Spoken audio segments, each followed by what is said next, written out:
তবে কি বলছিস তুই? ঈসা আল্লাহর বেটা, নাউজুবিল্লাহ। দেখেছেন আবেগ কোথায় নিয়ে যাচ্ছে? আর একদল বলল ঈসা আল্লাহও নয়, আল্লাহর বেটাও নয়। তাহলে তোরা কি বলছিস? তখন তারা বলল আমরা এটাই বিশ্বাস করি, ঈসা হলো আল্লাহর নবী এবং আল্লাহর বান্দা। এই দলে বিশ্বাসী ছিল মাত্র 12 জন লোক। কত কত কত? 12 জন লোক। এই বিশ্বাসে এই 12 জন লোকের ছেলে মেয়েদের সঙ্গে আমাদের ছেলে মেয়েদের বিবাহ দেওয়া জায়েজ। ওরা কিছু জবে করে দিলে আমাদের খাওয়া জায়েজ, আমরাও জবে করে দিলে ওদের খাওয়া জায়েজ। এই বিশ্বাসে যারা ছিলেন ওই 12 জন ব্যক্তি। ঈসা নবীকে যখন আল্লাহ রাব্বুল আলামিন চৌথা আসমানে তুলে নেন, যে ঘরটার ভিতরে ঈসা নবী আবদ্ধ হয়েছিলেন, ওই 12 জন ব্যক্তি ঈসা নবীর সঙ্গী ছিলেন।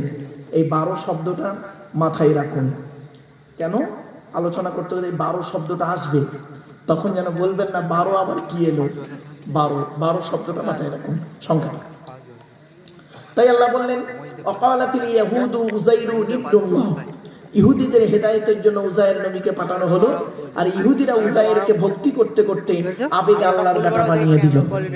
ঠিক তদ্রূপ অকালাতিন নাসারাল মাসীহ ইবনুল্লাহ, খ্রিস্টানদের হেদায়েতের জন্য, নাসারাদের হেদায়েতের জন্য ঈসা নবীকে পাঠানো হলো।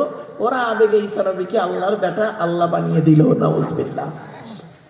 এবার আসছি, এজন্য আমি আপনাদেরকে বলে নিলাম নাম্বার 2, দ্বিতীয় শব্দ কি? আবেগ আর বিবেক। আবেগের কোনো জায়গা নেই ইসলামে, আবেগ নিয়ে চলবেন না। ইসলাম আবেগের ধর্ম নয় বাবা। আমরা বুঝি না, তাই আবেগ নিয়ে অনেক কথা বলে ফেলি। মনে রাখবেন, খুব মারাত্মক কথা। চলো, 3 নম্বর শব্দটি হলো কি? ভালোবাসা, ভালো লাগা। কি বললাম বাবা? ভালো লাগা। দুটো কিন্তু এক নয়, দুটো এক।